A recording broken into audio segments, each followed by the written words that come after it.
everyone. My name is Jolene Atkins. I'm the artistic director of the Baby Bellow. That is where you're sitting right now.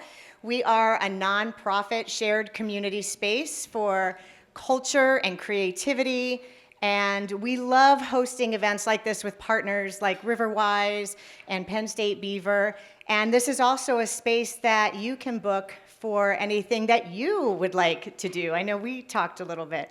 So this is a space for community connection, and tonight we are overjoyed that so many of you have come out for this presentation about lessons from the East Palestine train derailment. We hope that you saw the exhibit, and if you did not, you can certainly, after our presentation tonight, please make sure that you go back through and see the photographs and learn the stories. I myself just went through and then realized I was speaking to someone who was in one of the stories that I just saw up on the wall, and I was like, wait, that's you. So that was pretty amazing. So we are glad you are here, and I am just overjoyed that tonight I get to be one of the first people to introduce you to the Chancellor of Penn State Beaver. Seriously, hello. Please tell me I was the first. This is Carrie McDougall, and she is the Chancellor of Penn State Beaver as of... like yesterday. Yes! So here you are. Thank you so much. Welcome, everybody. This is such a great opportunity. This is Penn State Beaver and Riverwise's collaboration on the Current. This is our first event out in the community, and I think Dan and I are just over the moon happy to do this. This is our sixth Current experience, and I think this one has a lot of promise because it's so it's engaging with the arts. And the Baby Bella, thank you for hosting this here. Danny and Kelly, thank you for all your work that you put into making this happen. You make it look effortless, but we know it's not effortless at all. So the Baby Bella has been so good for so long, even in their previous location, at heightening our engagements with the arts. They're a key proponent for the arts. And I used to teach art, and a lot of times people would come up to me and say, like, I don't understand that art, and they would be really mad at the art. And and so I would spend a lot of time trying to calm down people about art, and that they didn't have to get mad at it, that they didn't understand it. And so I would always say to them, like, art isn't necessarily about understanding it. Art is about shifting us. It's about getting us to experience things that we wouldn't otherwise experience. It's about helping us see things from a different perspective. And I think most importantly, art asks questions that can't be asked in any other way. And I think we've all seen things about the East Palestine disaster on the news, and what we're seeing tonight through the videos, the documentary, and the photos, it asks the questions in a way that the news has not done at all, right? Like, you walk in there and you read those quotes and you see those photographs and you're moved in an incredibly different way. And that is the amazing thing that art does to us. So I'm super excited to have a Current that's highly focused on the arts and highly focused on something that's so important. And even more so, I'm super excited to be in an event that focuses on the voices in our community. We need to do more of that, and Penn State Beaver is so proud to be associated with something that surfaces the voices in our community. We need to do more of that as an institution of higher education, and so I can't thank everyone for being here tonight enough, and thank the Baby Bellow for hosting us. So I'm gonna hand it over to Daniel Rossi-Keene, who's the head of Riverwise, and he's gonna talk about the Current and our goals with the Current. Thanks. Thank you, Chancellor.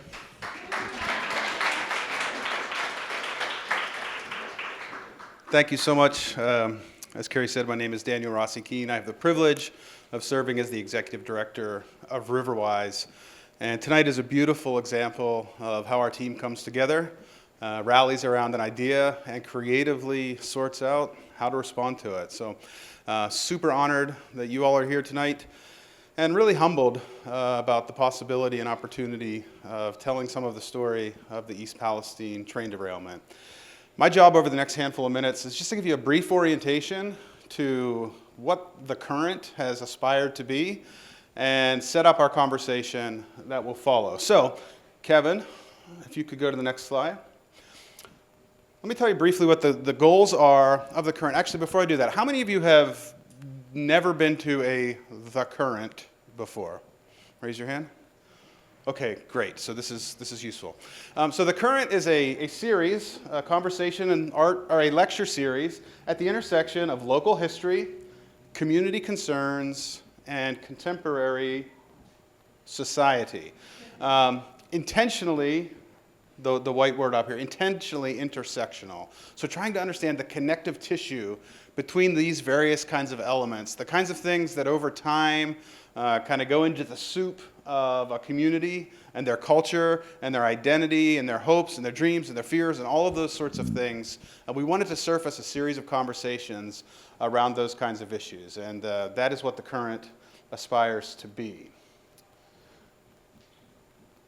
There's also a series that provides a shared public dialogue around ideas shaping our region, seeks to describe and create our, well, boy, this is choose your own adventure, our shared culture. So one of the convictions at the heart of Riverwise from the very beginning has been something like the following. We said, look, in Beaver County, we don't often dignify ourselves in the ways that we talk about who we are and what we can become.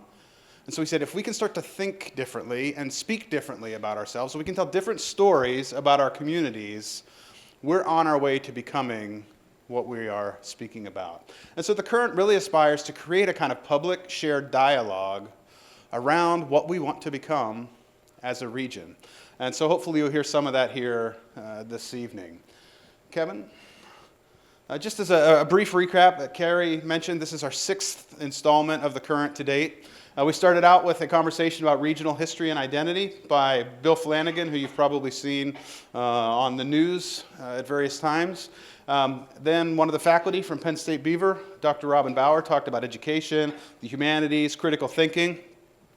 We pivoted to a really interesting conversation about art and culture in collaboration with the Genesis Collective. Heard from filmmaker Kevin Schreck, and discussion about his journey creating a film about the persistence of vision. Then we heard from someone who's in the room here, Autumn, Dr. Sabo, and also Jeff Karwoski about trees and ecology and sustainability. And then a couple months ago, our most recent installment was around economy and innovation with Lou Velati from the local economic development, the Beaver County Corporation for Economic Development, and also Ashu Kumar from Penn State Beaver. So, talk about intersection. Intersection of all kinds of different topics, and together, these represent part of a broader piece. Tonight we're going to add to that. We'll get another slide on here and look at the intersection of, in many ways, all of these things wrapped up into one particular inflection point, which is the East Palestine train derailment. Real quick, a couple quick thanks. This is a slide about folks who have provided resources to do the work required. The story you're going to hear tonight has actually been unfolding for over a year. Riverwise has had the opportunity patiently to do storytelling alongside residents of East Palestine and Northwest Beaver County because we have had some resources to devote to those sorts of things. Clean Air Action Fund has been one of those partners. They have helped to substantially fund actually everything you'll see here tonight, along with the Colcom Foundation and the Clean Air Council, a nonprofit and 501c3 version or wing of the Clean Air Action Fund, who has also been a deep supporter of this work and provided all kinds of relational resources and connection to folks in East Palestine and beyond. So we're very grateful to them. This kind of stuff doesn't happen on hopes and prayers. We really need resources to dig in and put highly competent professional artists to work telling the most important stories of our time. Additionally, the next slide, and this is in some ways the nearest and dearest to my heart, I want to thank the storytelling team at the heart of this work from Riverwise standpoint. So, Danny Brown, Danny, you want to wave out there?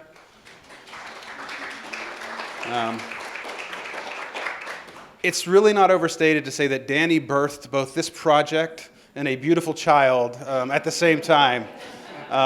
Danny was racing to the finish line toward the end of last year as the project manager on this, this extensive and continued project, and I just can't say enough about her leadership and vision and kindness and persistence. So Danny, thank you. Chris Paget, always behind the camera. Our sort of chief filmmaker and question asker and conscience of the organization. Chris, you dignify everything you touch, and we thank you so much for bringing your camera and your storytelling to this project. Erin Neinhauser. Every time I have an opportunity to talk about Erin, I say she makes everything she touches more beautiful. And she absolutely does that, and she has done that here. Erin is the photographer on this project, budding documentary, or a photojournalist of sorts. And all of the photos that you see here tonight come through her lens.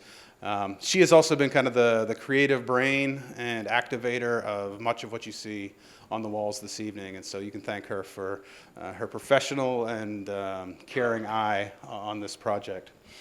And then finally, Joseph Cheney, the newest member of our storytelling team. Joseph is kind of like the glue. He comes and steps in and makes sure everybody's kind of passing things along and making them work better together, and often, doing this slow, steady work of bringing things to the point where we can show it to others. And so we're super honored to have him as a part of the team and look forward to much more to come. So that is the Riverwise storytelling team, and I'm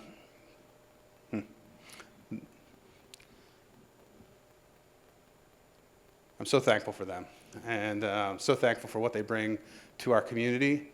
And yeah, I'm just so thankful for them. So thank you all. Okay.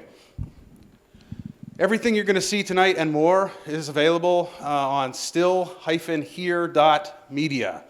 So everything that we have put together to date as a part of this storytelling series, and it's growing and will continue to grow, is available at still-here.media. So if you want to see more, head out onto the web, and you can see more of Zusha, the mascot of the program. All right, real quick, one or two more slides, I think.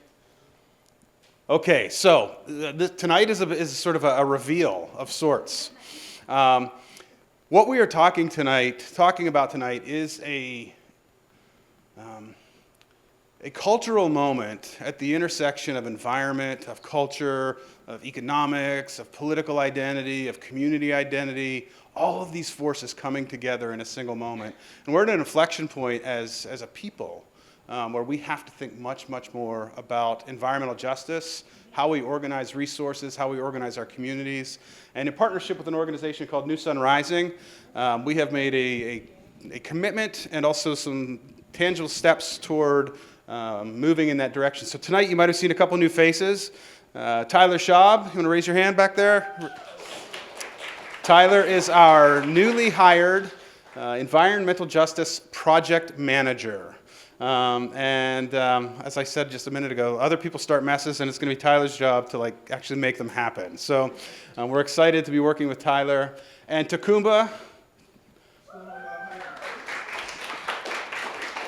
Turner is our newly hired environmental justice community coordinator. You'll notice there's two icons on here. These are actually shared positions. So two organizations have come together to make two full-time hires, and we get each of them half of the time. We'll probably give them twice as much work as they need to fill that time. But they will be working in our community on the kinds of issues that are at the intersection of all of this stuff we're talking about. So make sure you introduce yourself. They have a lot of learning to do, a lot of relationships to develop. We are super, super excited and honored that they would commit themselves to the work that lies ahead. And man, we just look forward to see what comes next. Oh, sorry, Kevin, can you go back real quick?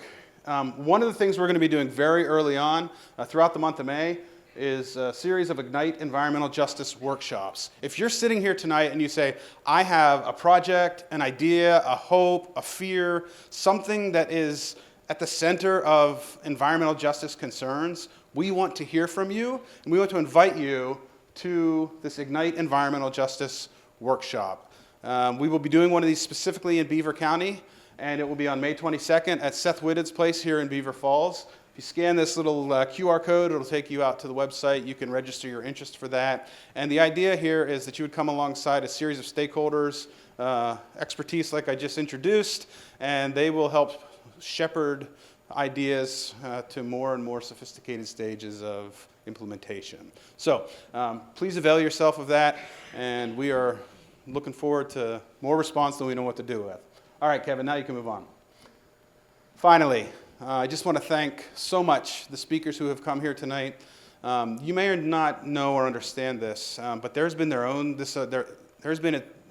its own kind of demand on the folks that we're going to hear from tonight ever since the derailment took place.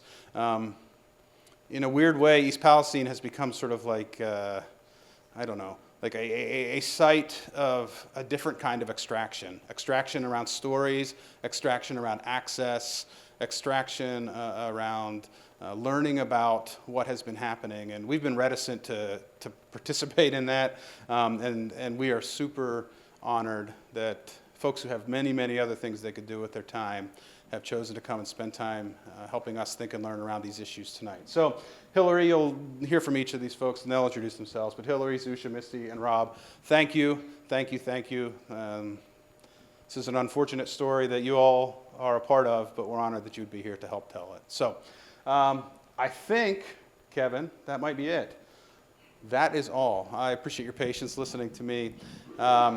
Thanks again to Baby Bello. And the plan, just so you know, for the rest of the evening, we're going to watch a documentary, 15 minutes or so. It will introduce all of the personalities that we will meet. And then we're going to have a kind of panel discussion over the course of the next hour or so. There may even be some opportunity for you to ask questions. So thank you. And as soon as Kevin's ready, we'll dig in.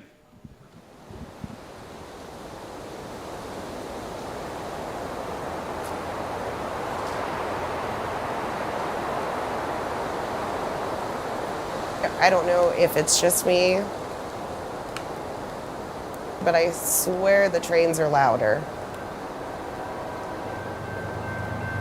Sometimes the wheels, they make that noise. Like every crazy little thing like that makes me jump.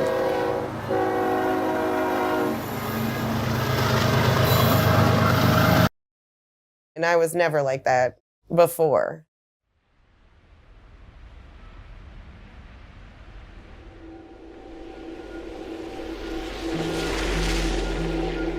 I'm from East Palestine, 1.5 mile away from the derailment and the fires. It's still a very unfinished, confusing situation, obviously. It's been traumatic. We're experiencing the environmental in a huge way. At a time and a place in history where we're being overwhelmed by toxicity.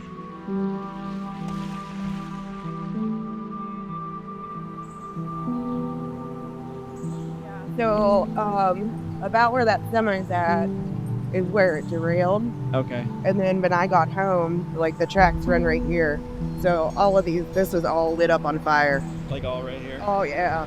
So was it down that way too, or just? Yeah, like when I got home, it was already here and it was making its way that way. And then like more symptoms started happening to me. So then I was a little bit more concerned. I kind of wanted to really relocate, but I mean, like I said, it wasn't really possible for us. I really try to make sure that we keep the windows closed as much as we can. Trucks go by our house constantly. I mean, I drive from here just down the street, so I'm always following one of the contaminated trucks. The need to like have my soil tested was like one of the most desperate needs for me, and I finally was able to get that done. And I didn't even get it done until July, and they still found dioxins and furans in my soil.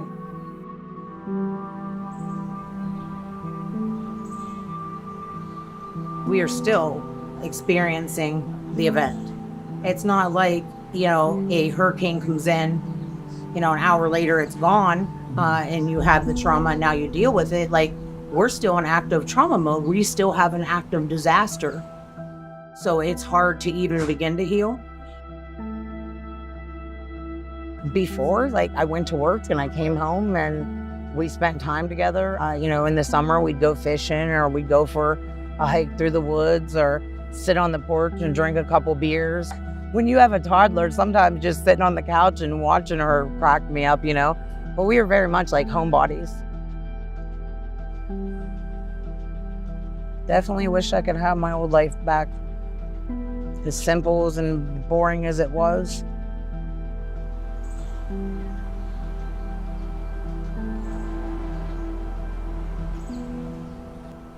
If I could get up and leave, I'd do it in a heartbeat. We moved into this house when I was 8 years old. 7 years ago, my mom died of cancer. This is not just a house to me, it's part of my mother's legacy. And when I stand in the front window washing dishes or cooking dinner, I always think of seeing my mom in that window. I wanted it to be my forever home until February 3rd occurred. I mean, my kids had never been sick, ever. The 1 and 2 year old never had an ear infection, never had a cough, nothing. Once we came home, these kids could not breathe. Every time I'd wake them up in the morning, they'd have like drool with like blood pooled in the drool. I had them at the pediatrician probably 2-3 times a week. These are brand new babies, you know what I mean? I even hate to bring them outside to play, but it's like you can't lock them in the house, so what do you do?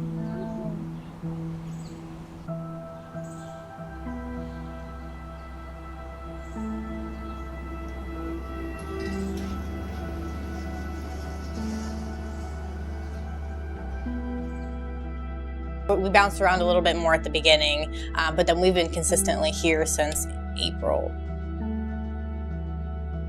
I got some numbers on here for like county. I don't even know what these are yet. I haven't had a chance to call them yet, but for housing, different things, maybe there's some kind of programs they'll have, just until we find something more suitable, I guess. We actually hadn't been in East Palestine for too long before the derailment. We were actually living outside of town, and I had been wanting to live in town for a while. So we finally found a place, moved in, and things were great. It was working out really well. He just got a bunch of new stuff for Christmas. He was doing great in school. He loved his teacher. It's really unfortunate. Now we're at a point where I don't feel like I can really go back to East Palestine, and I can't stay in a hotel anymore. I feel so literally homeless, and that's mentally tolling, especially as a parent. Like, when are we gonna have a home again? Like, that's heartbreaking. I just want things to go back to like a normal house, like what we normally would have been doing. Like, I didn't choose to like live in a hotel, so this is not ideal.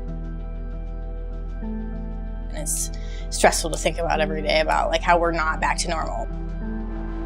Like, we're just still misplaced. There are also people that completely do not believe anything is wrong, everything is safe, to the point where it's actually created a giant divide in the middle of town. And with social media, it's become even more of a divide, especially with anonymous posts are on there all the time, and that's when it really gets kind of ugly. And I know for me, I would help my neighbor out, even if it was somebody that I didn't particularly care for. But if they needed something, I would help them. And it's just strange to me that this town that's always been so close has decided now to go, well, I'm fine, so I don't know why you're complaining, and as we try to explain or send out like maybe scientific data or testing from independent scientists, they don't want to hear it. They're just completely turned off to that option of believing that this actually might be happening to people here. We're hearing you're making it up. It's all fake, it's not real. You're claiming symptoms for the money. There is such a string of various rationalizations that are all about denial. I see where they're coming from and I see the threat that they feel. But it goes back to the point, if that becomes strong enough and if that becomes deep enough, you get where some neighbor that you've known their entire lives walks into church with cancer and you snub them. And that's insane. So we're really hoping that, we can bring some unity to the community before anything accelerates beyond where it is. I think it's like 25 million Americans live within a mile of a railroad track in the United States. So at any point in time, these things could be traveling right in our backyard. And there's like no backup plan for how to take care of it. And there's a slap on the wrist if they, pollute a bunch of people and, cause a bunch of cancer. And I want to be around for him, and I don't know where it's gonna stop.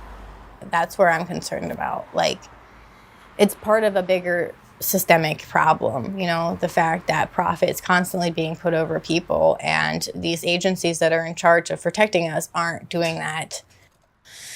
I keep going because I don't see it getting better without people standing up and saying, hey, this is bullshit, and I want to be able to live my life without fear, without feeling like it's compromised or it's going to get worse. And I know there's other people who feel the same way as I do, and that keeps me going. I want answers for him, especially all the other kids in town too. Like, they don't have a choice in this. They don't have a say in this. So I keep going because I feel like that, like if I don't, where does it end?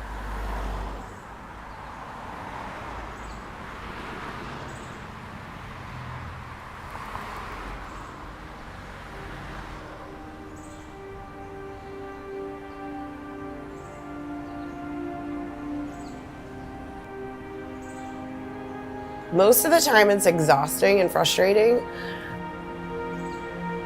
Some days I don't even want to hear anything about it.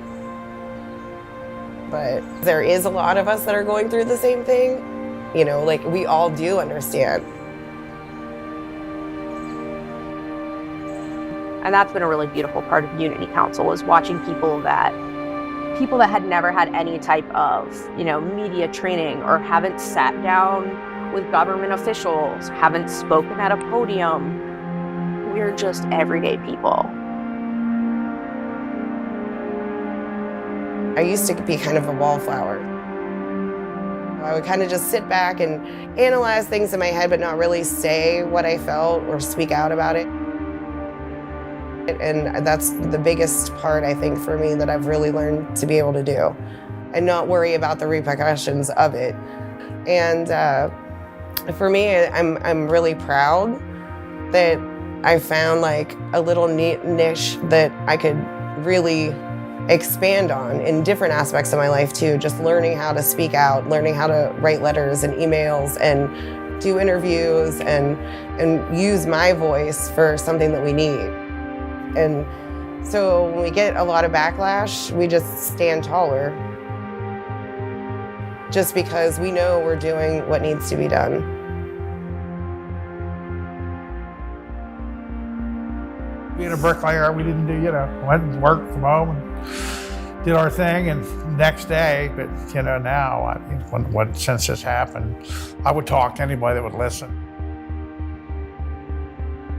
I think we saw 10 senators and 4 state representatives while they were there in Washington, D.C., the last day before they went on break. And they said it was unheard of that anybody could get that many meetings in one day. Yeah, I've probably spoken more in the last 9 months than I have in the last 60 years, for sure. Yeah. The disaster here has opened up a whole bunch of people. It's just really inspirational to see it. Oh, hell, I didn't know I was an advocate. Oh, hell, I didn't know I was into public health. When we began, we're victims. There's some things that won't change. But if we keep going down that highway and take a look at ourselves and stretch and grow. It helps you to make that transition,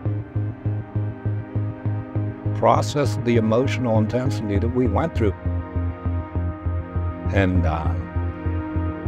we'll turn it into gold. You feel weak sometimes, you want to give up, but I'll never give up, because it's not about me, it's about my kids. And you know, as a mother, you fight to the death for your kids, you know? I just felt like if I didn't know the right thing to say at like a city council meeting, or like, what the hell do I say to the mayor? I don't know. And I would just overthink it and just feel like I was, you know, dumb or something. But it's been cool to realize that like I can literally just say how I feel, and like that was enough. It's a lot more simple than I thought. Like how you feel is valid, and it's an important aspect as like a member of a community anywhere, you know, for any reason, that like everybody's voice, you know, is going to matter, and they do have a say in it because they're a person that exists here and they take up space here. They should be able to have that voice and that power. You don't have to be good at it. You don't have to be anything in particular.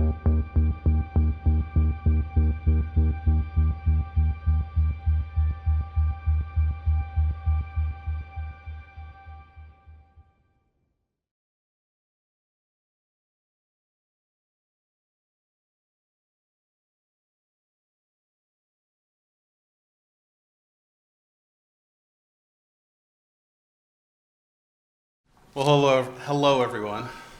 Hello. Thank you so much for being here. Ooh, don't lean that far. I have the honor and privilege of guiding in some ways, but maybe just following a conversation over the next half hour or so. I thought briefly, I would love to spend the whole time hearing about, you know, where you come from and what makes you tick and all those sorts of things. But recognizing we can't dive deeply into that, can we briefly just get an introduction? You know, who are you? Where do you live? If you have some sort of like formal connection to any of this, or like institutional connection, we'd love to hear about that. You know, whatever you want to tell us. Yeah, introduce us to yourselves, please. I guess I can go first. Thanks, Hi, Susan. everyone. I'm Zuja Jenis. I am now a former East Palestine resident. We're still, unfortunately, displaced. I have no former advocacy work or anything related to this. It's all been a necessity to learn just to protect our family. But I'm glad everyone's here tonight, and you know, hopefully I can get more involved. It's been an interesting position to be in, and there's a lot I've learned, and it's opened up a lot of doorways, and there's a lot of silver linings amongst the tragedy. But yeah, so. Thank you. Hi, everyone. My name is Hillary Flint. I am a resident of Enon Valley, Pennsylvania. Last home in Beaver County. We're just under 4 miles from the train derailment. After the open burn of vinyl chloride, our home was affected, and we relocated to Western New York. I work for Beaver County Marcellus Awareness Community, Clean Air Action Fund, and Clean Air Council. Hi everyone, my name is Misty Allison. I am an East Palestine resident. We still do live there. My family and I live about a mile away from the train derailment site. I have 2 children, Blake, who's now almost 9, and then our daughter Audrey is 2.5 and as feisty as ever. We have lived in East Palestine for about 5 years, but my husband is a 4th generation East Palestine resident. So we both work remotely. We were able to move to East Palestine to raise our children in small town America. Prior to the train derailment, I have always worked in tech and market research. I have a healthcare background, so no true advocacy work, but now I am a member of Mom's Clean Air Force. And then in the past year, I did testify at the U.S. Senate. I did a lot of other advocacy work, including running for mayor of East Palestine unsuccessfully. For now, until next time. Okay, how to top that after 3 women? What voice to use tonight? Deeper or squeakier? We have multiple.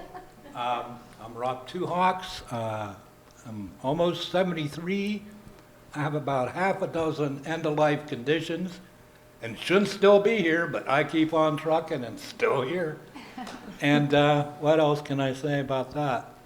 I'm still at 73 almost, trying to figure out what my damn vocation is in life, because there are multiple ones there, obviously, and there's still some blooming. And all tragedies produce a few new ones coming out the other side of it, which is the beautiful thing of it all if you keep on moving. So, there we are. Thank you all. So, very briefly, I'll just say Riverwise has had a bit of a conflicted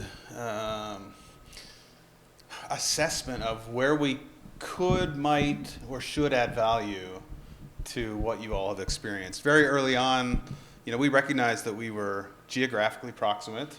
This is a tragedy that affected Beaver County residents. But we also knew this was not in any way our story. And so we kind of sat back and didn't want to do anything to kind of create any sort of we wanted to give you as much space as possible, I think is what I'm trying to say. And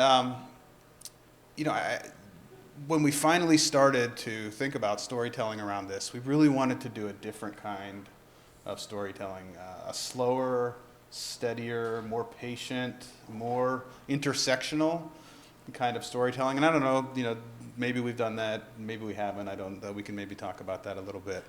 And so I'm hoping that the conversation tonight can maybe trend in some of those ways.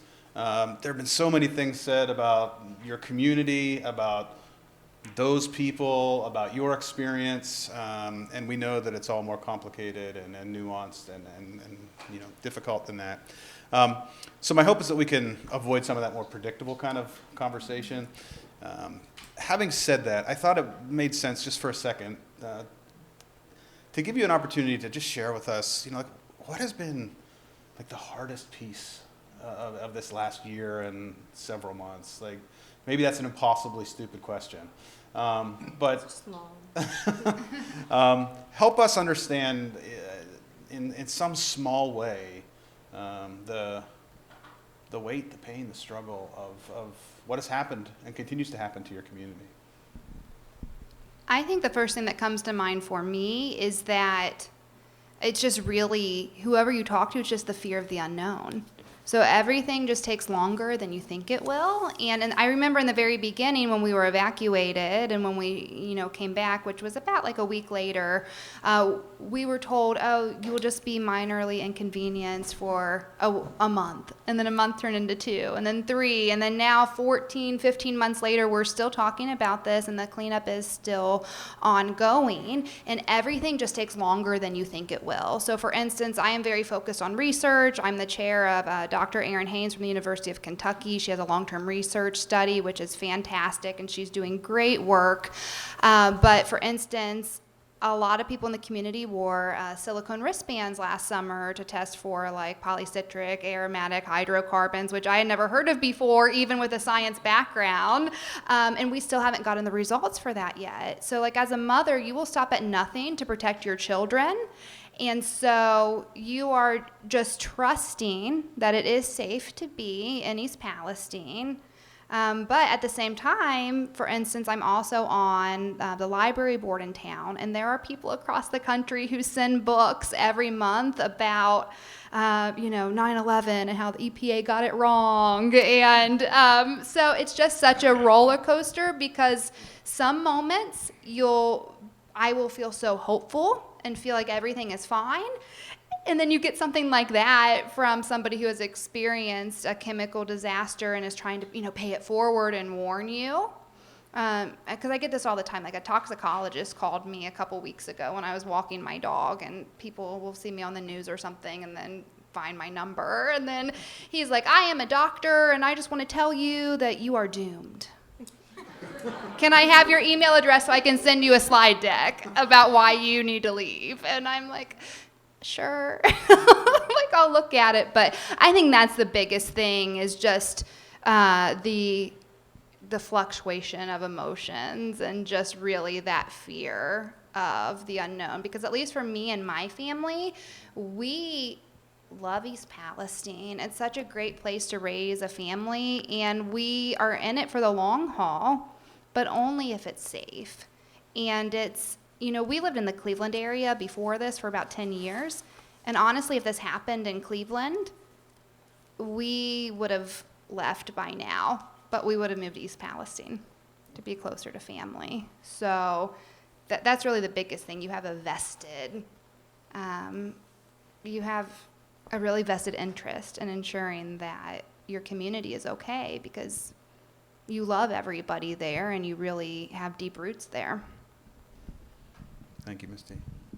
I think becoming an overnight advocate adds a lot of stress to one's life. I'm sure we all, there's days where I don't want to open up social media, particularly the Facebook app. There are days when I'm just trying to have dinner with my parents who live in the home behind me and my grandmother, and you know, it's like, Hillary, put your phone away, and I'm going, no, it's the White House. I have to answer right now. And so just how it's changed every single facet of our lives, and in many, many wonderful ways. Like, I want to make that clear, but also I've certainly was never prepared to deal with the level of criticism and, you know, why didn't you say this in that media interview? Why didn't you do that when you were talking to politicians? To which I just want to say, you know, I'm from a town of less than 300 people. Like, the fact that I'm there and talking, I feel like is a success. But having some type of responsibility for, you know, not only my community, but every other community affected by the train derailment, that's a lot. And it keeps you up at night, and you never quite feel like, even the most successful moments you have, you don't feel that sometimes, because there's so many people telling you, you know, what you could have done better. So I think just the negativity and the community divide has been really shocking for me. And it's something, you know, I think I'll look back at this past, you know, year or so as the best and the worst year of my life. I still haven't quite decided which way it'll land. Just to be clear, not everybody has to answer every question, and you're all more than welcome to speak as much as you like. Zusha or Rob, anything you want to add to this question? Yeah. Can I do this without tearing things apart here? Most difficult thing for me, without getting stuck in this is all my medical dynamic story history, is I have late-stage heart failure, and it's an extremely rare form, which are about 5 cardiologists in the U.S. that take care of it. I'd have to have a lot of money to back Paulus, so I can't go there. And 2 days after the evacuation, and I was staying with the Red Cross at the high school, I couldn't walk downtown again. The last couple years, it's been difficult. And it's, you know, not quite a mile, and I love to walk. And I go down 2-3 times a week. And it's like Craig coming home, so I have to pace myself and stop a couple times. But 2 days after coming back, I went 10 feet, and I hit a brick wall. So that's been hard because, you know, life narrows, happens to all of us as we get old and our bumpers rust and fall off. But it was narrowing a little quicker and a little beyond my desire, you know, a pace a little too rich for me. And that's what was so hard for me, is I wanted to reach out. I wanted to advocate. I wanted to go help. I wanted to be part of the community that was dealing and suffering. And I couldn't get out there. And that was damn hard for me. So I've been on the trauma highway from the time I was 15. I went comatose. So I could write a couple books on that subject. So this was one more. And I've learned some vital skills along the way in dealing with that. But that was the most difficult thing for me. Wanting to be part, wanting to give it. But when one door closes, another door does open. If you keep opening your heart and your mind and you keep on moving. And so every damn day I get up, and as soon as I'm done with breakfast, I'm on the keyboard Even though I never had a first computer class, I can go places on that highway because I recognize patterns. And I put pieces together, and I've dug into the guts of my own soul so long and so deep that I see patterns. Kind of a shamanic trip, if you know what I'm saying. And now we pick Rob up when there's community events, And so now he can God be an bless. advocate. And shows me how to open the door on these new cars and use the dispenser in the restrooms. I was talking about, geez, the first time I saw one of those about 3 years ago, and it was like, where the hell's the button? What do? You know, and it took me 30 minutes to figure, oh, God, you put your hand under it. Well, I just did that back there when I had something to eat, and the whipped cream came out of the hand sanitizer, and I'm sorry, but it's all over the floor. That's But all right. It's exciting The to floor get needed out. cleaned. It's exciting to see the rest of the larger world. We're glad you're here, Rob. Thank you. So yeah, my input on that is I agree with everything they've said. There's been a lot of challenges to this. One of the things personally for me is how I view the world after this. You know, the agencies that are supposed to protect us have really let us down in a lot of ways. And to understand how they, you know, influence every factor of our lives, and to see, you know, how they've responded or lack of response makes me question what kind of society they're trying to create, and what kind of society I want to see and what I want for my son. Is this a society that values human health and environment, or is it something else? And it's really made it hard to move on because it's, you know, these are, like I said, the same people controlling everything else. And it's made it hard to navigate as a mom, because I don't want my son to feel hopeless or to feel angry or to feel like he can't trust in the government, or, you know, that there's no, you know, option if something goes wrong, like you just have to deal with that. So that's, yeah, it's definitely been challenging, especially since, you know, even things like when we first evacuated East Palestine, we went to Beaver Falls, and then the plume traveled to Beaver Falls, and we evacuated again, but that radius was never expanded, and it's just not talked about. But my son's grandmother, she left with us, and we went further into PA, and we were in Monaca, and the shell plant was right across the street and malfunctioning. So we evacuated again, and it just feels like every time I try to find a new place to go, or you know, where to set up again, it feels like there's something here that I've learned since the derailment is not safe. And it just feels like who can we trust? Where can we go that this isn't happening in the same, you know, in a different sense? So that's been hard to digest, and but there's a silver lining to it. You know, events like this, to know that there are like-minded people who do see the problem and want a change. Knowing that we can get together, there's more of us than anyone who's in charge of making these institutions work the way that they do. Yeah, it's still hard. It's very absurd to think about every day, and just the constant reminders being displaced still every day. There's like a reminder of things aren't different, or things are different, and then life's not normal. And, you know, just moving past that, it's just very difficult to digest, and then having to fight while you're trying to process it. It's just very emotionally taxing. There's been a lot of times in advocacy work that I've just had to step back and just kind of, you know, try to exist as a human being for a little bit and not just be constantly fighting. But it's hard to know when to take that break and when to step back from it. And I'm sure all these guys can totally understand. But yeah, it's been challenging for sure.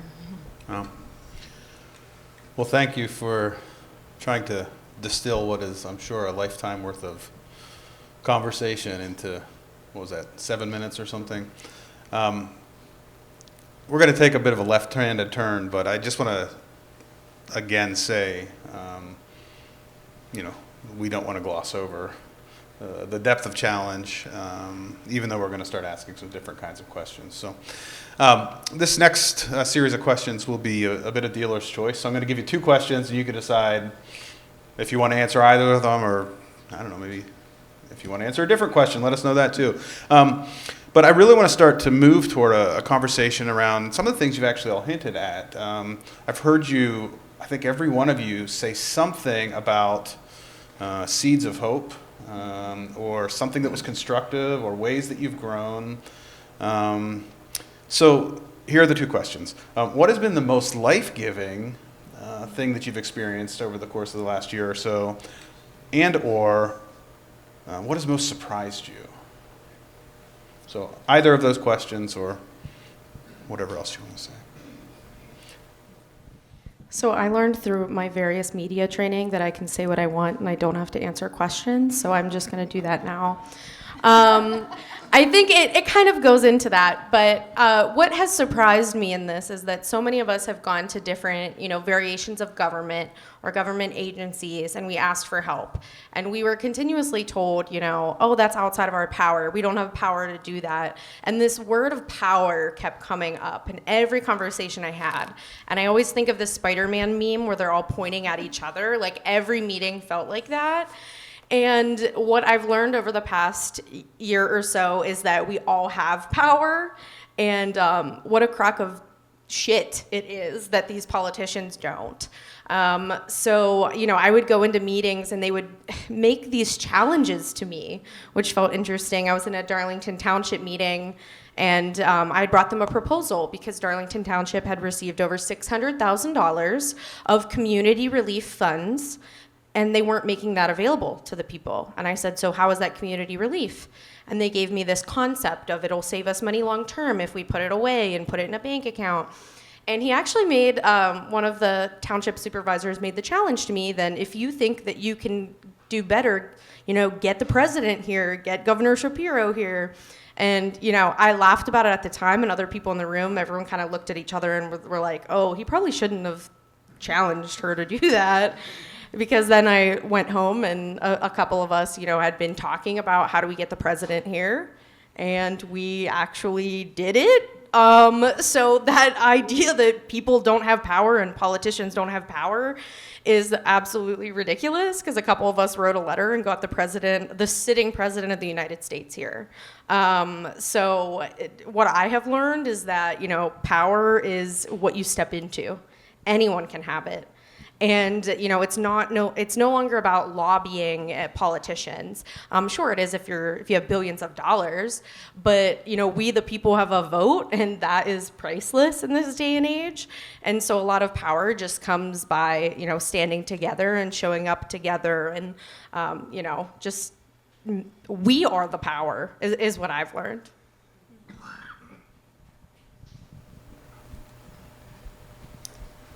I'd like to say what's been cool and kind of piggybacking off of Hillary, but everybody can do a part. And I think the biggest issue with a lot of people who want to help, they just don't know where to start, or they don't think they can do anything influential. They're like, oh, well, I can't go meet with the president. That sounds too overwhelming. But there's so many little things that everybody could do on a daily basis, or on a small scale, that could make a huge difference. And to really see that come into play into things like this, and the connections that we make, and to see everybody find some kind of common ground as well, that's been encouraging, for sure. Yeah, and I think, helping people figure out what their power is. So, a lot of the things that have happened, we have to thank people that physically went into the creeks and took media in there and took people who were doing testing and government officials. So, shout out to our creek rangers, Dr. Rick Chai, Randy DeHaven, Christina Sliceloff. These people were doing a work that I personally can't do. And so just understanding that instead of us getting mad at each other for not being able to do the same type of work, recognizing we all have a specific skill to bring to the table, and figuring out how to utilize everyone's skill, because that's how we're going to get further faster. And I would say for me, in regards to the question about what has been life-giving, is this past year, I feel like there could be a movie written about my life. I mean, with the train derailment happened, and then I went to this one Senate committee hearing, and while I was there, my mom was life-flighted to the hospital. She was battling stage 4 cancer for the past year, and then I rushed home that evening, to the hospital, and she passed away that night while I was there. And then I was invited to testify at the Senate, and then I ran for mayor, and then I did all this other stuff too. So it's just so much happened in the past year, where I feel like I've lived 20 lives, or maybe even 1,000 lives, all in 1 year. And I think that I think that the biggest thing for me is that I really feel like I have this calling or like sense of purpose. And so I really want what's happened with the train derailment to be a catalyst for change. And that's how I've always lived my life. To really essentially try to make some really good lemonade out of some really, really sour lemons. What I always say and how I've always lived my life is like, you can't go back in time. Do I wish that the train derailment didn't happen? Yes, absolutely. I don't want this to ever happen again, but that's why I'm so focused, because I want to make sure that other people don't go through the same hardship that we have.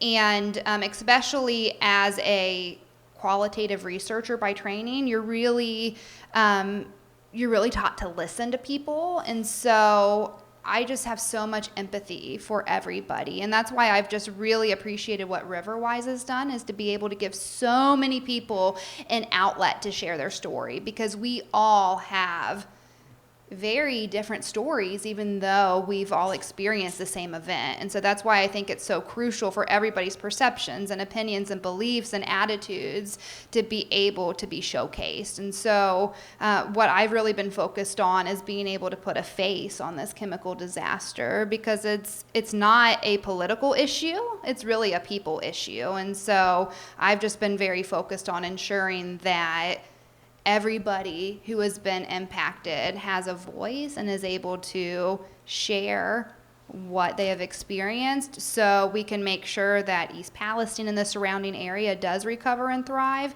and also that there's some change that happens from this to make sure that whether it's railway safety or whether it's from potentially banning or restricting vinyl chloride, that some good is able to come from this. And that's really given me a sense of purpose and really made me, grateful to be able to be here today and do everything that I've done in the past year. Thank you. Rob, you want to jump in, or you want to go to the next question? Well, what's the next question? That's a smart man. I feel like I'm playing 3D chess up here. Well, let me tell you. I know it's 8 o'clock. Can we go a couple more questions? Is that if you have to get up and go, feel free to quietly do so. But I do want to just go a couple more rounds, if that's okay. So, Rob, my next question was going to be actually very much in line with a lot of what you all are saying. We're hearing a lot of conversation about highly complex, intersectional, systemic failures that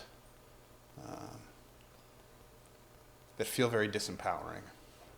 I don't think it's an overstretch to say that we live in a culture today that generally tends to feel like lots of stuff's messed up and we're not sure where to start. So I think the question I want to ask is, void of a chemical bomb in your community overnight, can you help us think aloud about how to activate average residents to exercise agency over super complicated systemic failures? Like, how do you get people to come alive? How do you get them to be willing to do some of what you all have done in the average, day-to-day story? So that's the other question, Rob. I don't know if you want to answer that one, or if you want to go back to some of the others. Can I use them both? Yeah. Yeah. Gee, that was a big one. See if I can kick in my MCI. MCI, by the way, is, I've told a couple people this tonight, haven't I? Is a very polite diagnosis for pre-Alzheimer's, which means moderate cognitive impairment, which I have. On the plus side, though, I've got a damn lot of brain cells. So, at certain times, it works. So I'm trying to remember that question, all those pieces. Oh yeah, the complexity of it all, of course. Yeah, how do you get people to come alive when things are You have so to be complicated? complex yourself, and we all are. And that, I have torn this disaster apart piece by piece from day one, and I'm still doing so. because it's a gigantic puzzle. There are a million moving parts. They're all bouncing into each other. It's a hell of a cobweb. And there are no simple solutions, and it takes all kinds of skill and ingenuity and creativity. But on a personal level, you have to be willing to embrace complexity within yourself before you can embrace it on the outside. And so a lot of people are going to resist that because all of this chaos makes them feel fearful, apprehensive, in the same way that going into their own guts and bowels and emotions would. So that's going to leave a large segment of the community out right there. In the same way, it's almost a flip card pairing with the question is, how do you deal with division? Because there's no simple answers there. The division has to, you've seen a spindle cell flip when, mitosis and so on, and the human body is created and the cells divide. These cells have to keep dividing. The division has to hit a peak. And only then can the opposites come back into some kind of reconciling form. And so that's what we're all about as people, one-on-one, and that's what personal trauma is about. To deal with personal trauma, you have to be an alchemist. To be an alchemist means that you have to face the opposites within yourself, all the shadows, all the hidden parts. You're unconscious, your unconscious psyche. And that's not easy, and our culture does not deal well with that. We deal with it with trauma, we deal with it with drugs and alcohol. We don't have formal rites of passage in adolescence or any of the other major cycles of our life. And our culture in the last decade is just starting to realize, oh shit, we better learn to grieve. And have some grief support process and so on and so on. That is a large part of the answer. And I had massive major trauma. I went comatose. I descended back into the guts every year for 25 years in a row. And I was out of the ball game for 3 months every year. I had to come back and learn to read, write, talk, and walk again every single year. And then it all fell apart. So I'm used to chaos, and I'm used to disaster. And after 25 years of that, that's how I got the name, I met a native elder and a shaman, and he put me through hell and back and put me through the paces. And I learned to talk to my soul deeply. So I received the name Rob Two Hawks. I don't want to get personal, but it helps expand on the rest of the question. Because I did a formal vision quest. It's called a Hamblesia. And it was a hot, sweltering night in July of 1993. I'll never forget it. And I didn't know how I was going to get through those 3 days and 3 nights. At the time, I was caretaking both parents who were in the process of dying. And I had a little window, and I had the opportunity to go out and do this Hamblesia. And it was sweltering hot and uncomfortable. And I went in the sweat lodge, the Anipi Lodge, and said my prayers. And I had been working on all that and meditating on all that for a whole month before the process, which is how you pray in Native American.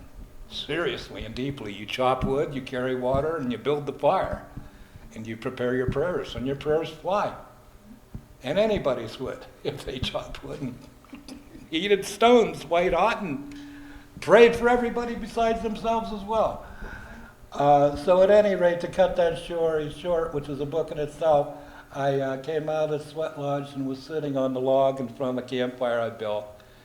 And it was jet black out in the country, except for piercing stars, which were beautiful. And I'm just sitting there and expecting this is going to be a gruesome, brutal 3 days. Because I don't sweat. It's a weird genetic thing. And it was, 90-some degrees at night. At any rate, I'm sitting there, and it wasn't 20 minutes later in front of the campfire. And it was kind of, you remember the old cartoons, the old Looney Tunes, and it'd start with the black screen and then it opens up. And that's what happened. And the dark sky opened up into a big circular pattern, and there was the blue sky and the two hawks. And one great male hawk flying and one great female hawk flying. And they kept circling as hawks do. What? They were circling, all right. And, God, this sounds like somebody's spinning a story here. At any rate, they kept circling, and then all of a sudden, boom, one great hawk as they collided and transformed into something totally different, but still a hawk. And the androgynous, male-female hawk, whatever. And that was the vision. And the Lenape or Delaware elder who was staying on his property came down into the basin in the hollow. He said, "How's it going, two hawks?" He was rather perceptive. And when you do a traditional vision quest, there's always somebody that will be your keeper and your watcher. So he was watching over me the whole time and walked down from his trailer and welcomed me. And I wasn't at all surprised at that point because I knew what else he could do.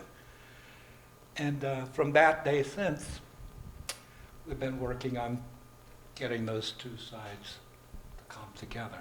And that was the most beautiful thing for me, is to watch other people doing that. To watch other people being born again out of this crisis and expanding into who they really can be. And they're just getting started, so that's even more exciting. So. Yeah, and I think to follow up on what Rob is saying, you know, knowing yourself is definitely a big piece of it, and being willing to walk into the darkness sometimes is a big piece. And I think also just listening to people, and listening in a way that you're trying to learn and not judge. So a big part of my work, and you know, I work in environmental justice and environmental advocacy, and people always say, you know, how do you get people of all different political views to show up to events? And I said, you know, I listen to them, and like, there are common pieces that we all care about, but we're so focused on the divide that we don't even know what are those things that, you know, we understand collectively and could fight together collectively. So a big part of my work, you know, in East Palestine and in Beaver County and beyond is actually listening to people, and figuring out what are they mad about and how does that relate to what I'm mad about, and then we can figure out how to fight together. But until I understand where other people are coming from, you know, I'm a lone wolf until I understand that there are, you know, threads that collect us all together. And I would say for me, the biggest advice that I have and how I always live my life is that you need to have an affinity for action, and you just need to be like Nike and just do it. And I think that's just the biggest thing, is that a lot of people will just, you know, wait on the sidelines or wait for someone else to do it, or maybe you're just, you know, too polite and you don't want to step on people's toes or whatever. Like, just do it and see how it goes. I think that's like the biggest advice that I've even gotten like in therapy, is like, just, you know, try it out and see if you like it and see if it works. And if it doesn't, it's okay. Like, be very like fearless and be comfortable with failing. And I think too, going along with what Hillary is saying, like knowing yourself, and especially with the train derailment, it's such a multifaceted, complex issue. And so there's something that we're all passionate about, and it's not the same thing. So there's some people that are very focused on economic development. There are some people that are focused on the creeks. There's some people that are focused on healthcare, like myself. So find something that you're very passionate about and run with it. Talk to other people that are passionate too. And, you know, maybe you're a great writer and you really like writing to, you know, your senators and your representatives. Like, that's great, but there's other things that you can do too. Some people were really into donating water and like distributing water in the very beginning, helping individuals, you know, find, you know, ways to relocate or doing whatever, but just find a way to do what's ever speaking to your heart. We all have our own spiritual gifts, and this is such a complex problem, so we need really everybody to come together. And it might not be the train derailment for you, it could be something else, but just, you know, just make it happen. Yeah, just do something. I think about that all the time. Zusha, would you like to add anything? I think these guys did an excellent job of summarizing that. But yeah, absolutely. I think just opening up the door to conversation is the first step. You know, don't wait for anybody else to do it. Just, you know, say it. Well, I have about 10,000 more questions, but I'm only going to ask one more, and I hope that's okay. How can Riverwise and/or our broader community, your neighbors, continue to be of any use to you? How can we help you? How can we be good neighbors to you? How can we support what you're trying to accomplish? How can we learn alongside you? How can we, whatever, help us understand where we can exercise agency, because you've got a room full of people who are a lot of badasses in their own right, and are willing to do all kinds of things, and would love to be informed. I'll start with something I don't shut up about. Paying people for their labor, I think, is really important, and it's really uncomfy to talk about, but something, you know, I've tried to make sure my advocates get paid for the work that they're doing, because this is time away from our lives, our family, our jobs. So anytime that you hear of a storytelling project, you know, you as an everyday person, like, how can I contribute to that project to make sure people get paid for their labor? I think that's super, super important. And it's something, you know, as someone who works in nonprofits now, I make sure that's a line item in every single grant we apply for, every funding conversation. I do not ask people to do things if they do not get compensated for it. I think that's very, very vital. And I have been finding that when you ask these big funders to, you know, contribute to that, they say yes. And they're like, oh, no one ever asks us that. I don't think it's that revolutionary, but, you know, make sure people can take care of themselves, because at one point, you know, I relocated and I was sleeping on an air mattress in a rental home, and I was working multiple jobs trying to, like, be able to afford to live somewhere else. And it actually took Clean Air Council, who is one of the people that produced this video. They were like, hey, we're gonna just send you a check. And I was like, for what? And they were like, well, you're kicking ass. Like, you're doing so much. Like, I know you have an employer, I know you're working, but, like, we see what advocates do, and it's important to us to make sure that you get paid for that. And that was actually the catalyst for me to, you know, getting additional work and being able to work in that field more. And, you know, I'm seeing that as someone who now gets to hire people for projects. You know, they're so much more invested and they want to do more.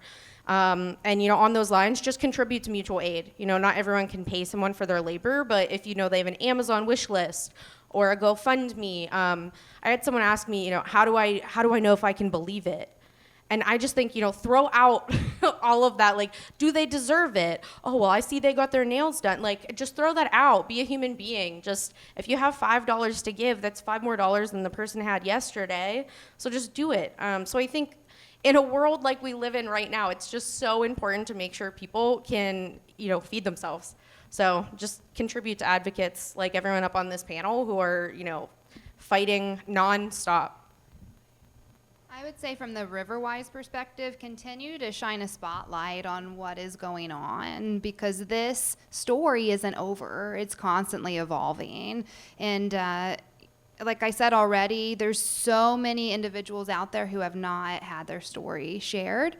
And I love hearing all of the different perspectives. So that would be great. And then another thing too, that's something to think about, is to make sure that you do expand the scope, because you are doing such great work and that does need to be amplified. One thing that I did want to share, which was absolutely fantastic, I had the privilege recently to work with Time Magazine and Rebecca Kiger, who is a photo journalist and photo documentarian or something like that. So, but I don't know. She's absolutely wonderful, super talented. There was a spread in Time Magazine, and then we are having a photo exhibit at the East Palestine Library until the end of the month. It's open to the public. If you would like to come, it's absolutely fantastic. But one thing that the Center for Contemporary Documentation is doing with that body of work is figuring out ways to leverage that art to be able to to have that emotional appeal to our elected officials to hopefully get the Railway Safety Act of 2023 to finally get passed. And so we are working now to figure out when that does go to a vote in the Senate, which should be in the next couple of months, to be able to have those photographs on the Senate floor to be able to amplify the emotion that's behind that. And I think that that is so powerful, because I think what the art does, I completely agree with that. It just makes you see disaster through a different lens, and it really humanizes what is going on. And what you're doing is such great work. So if there's any way that we could get what Riverwise is doing to the eyes of those policymakers, I would be happy to collaborate with anybody in the room who I can know make you're that friends with possible. some of them. Have you emailed them this project? Some of who? Policymakers, local politicians. Yes, but we could probably do better. So I'll just say, I think I speak for the whole team when I say that anything that we have, like, we would love to talk with you about how that can be, as you say, leveraged for specific policy objectives. And I suspect strongly the Clean Air Action Fund feels the same way. So we should talk about that. And I would love nothing more than to be able to head down that road with you. Great, thank you. Sure. Anything else from the margins, I guess? I don't know, the outside of the panel. Okay.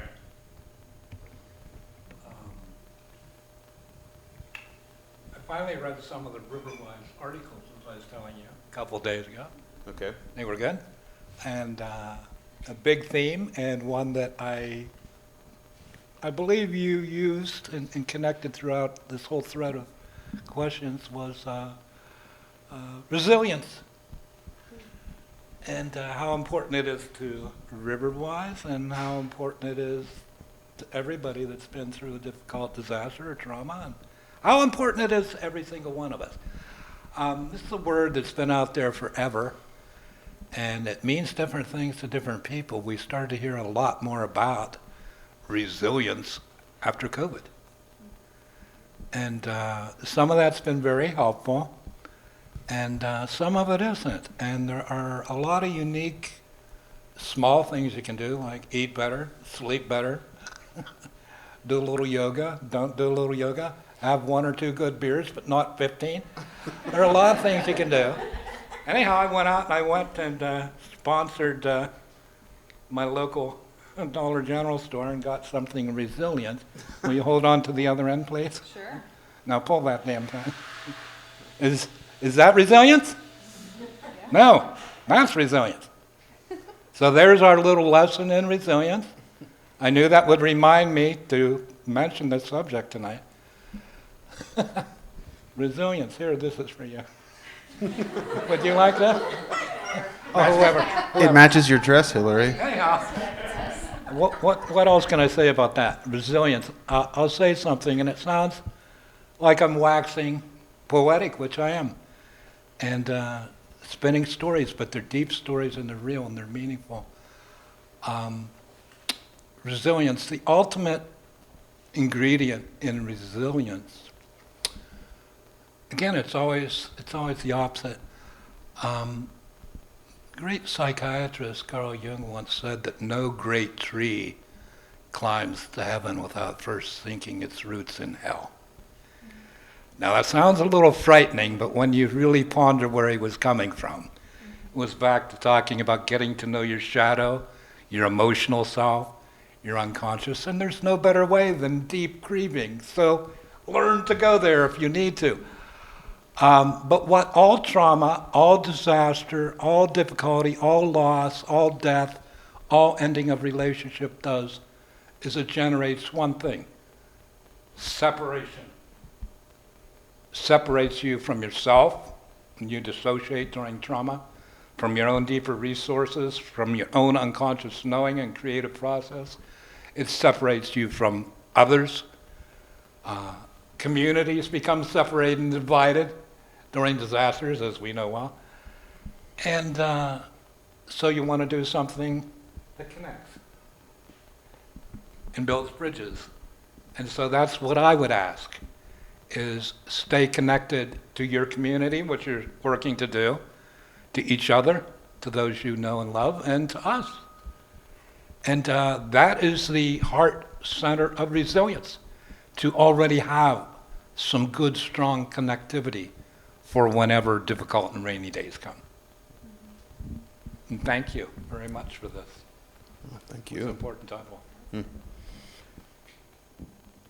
I don't really have too much to say on this. It's been a long day, but Zusha was filming a music video earlier, so sorry. Oh, wow. We should have watched that. yeah, Mike Stowe, I think is his name. Stout. Mike Stout. Yeah. That'll be next time. We'll watch Suja's music video. Yeah, definitely. I think it's great to have community events like this and engaging people who may think that, like, oh, this couldn't happen to me, and just to see how similar our lives really truly are and how easily this could happen to anybody else. I think that's really empowering to be able to reach people on a personal level, even if it hasn't happened to them yet, you know. Wow. I feel like I've been to church, and that's a good thing.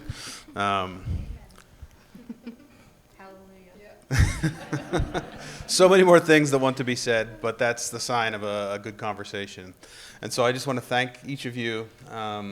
I said to all of them, Hillary and I, we have got some history, but the other three, I said, I only met you tonight, but I feel like I've been sort of quiet stalking them for a year now. So I'm honored to have actually had the time to sit down with you. I hope that each of you envision what we just experienced as the beginning of a conversation. The gallery will be here at the Bello for another couple of weeks. Send folks out to take a look. We are retooling and we will continue to follow this story, and are sorting out the best way to do that and at what scale. And I think that we will be slow, patient partners in this work for a good while yet to come. Again, thank you to the storytelling team, to Penn State Beaver, to Baby Bello, to all of you for being here. I suspect there are still things to eat and drink, and if you don't deal with that, I'm going to have to. Go. Yes, tank up. Thanks again to Kevin. Everyone else, be safe. Thank you. Thank you.